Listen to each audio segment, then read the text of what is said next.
Local body ఎన్నికల నిర్వహణకు సర్కార్ కసరత్తు చేస్తోంది. జనవరి 14న నోటిఫికేషన్ వచ్చే ఛాన్స్ ఉంది. ఫిబ్రవరి 2వ వారంలో ఎన్నికలు నిర్వహించనున్నట్లు తెలుస్తోంది. మొత్తం 3 ఫేజెస్లో పంచాయతీ ఎన్నికలు జరగనున్నాయి. ఇక పంచాయతీరాజ్ చట్టంలో కీలక మార్పులు తేనుంది ప్రభుత్వం. మినిమం 5 ఎంపీటీసీలతో ఒక ఎంపీపీ ఏర్పాటు చేయాలని చూస్తోంది. ప్రస్తుతం కొన్ని మండలాల్లో 3 ఎంపీటీసీలతో ఒక ఎంపీపీ ఏర్పాటు చేస్తున్నారు. వచ్చే అసెంబ్లీ సమావేశాల్లో ఎంపీపీ బిల్లును తెచ్చే యోచనలో సర్కార్ ఉంది.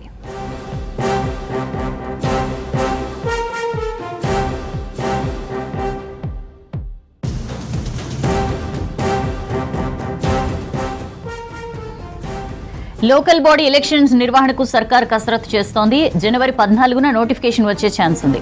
ఫిబ్రవరి 2వ వారంలో ఎన్నికలు నిర్వహించనున్నట్లు తెలుస్తోంది. మొత్తం 3 ఫేజెస్లో పంచాయతీ ఎన్నికలు జరగనున్నాయి. ఇక పంచాయతీరాజ్ చట్టంలో కీలక మార్పులు తేనుంది ప్రభుత్వం. మినిమం 5 ఎంపీటీసీలతో ఒక ఎంపీపీ ఏర్పాటు చేయాలని చూస్తోంది. ప్రస్తుతం కొన్ని మండలాల్లో 3 ఎంపీటీసీలతో ఒక ఎంపీపీ ఏర్పాటు చేస్తున్నారు. వచ్చే అసెంబ్లీ సమావేశాల్లో ఎంపీపీ బిల్లును తెచ్చే యోచనలో సర్కార్ ఉంది.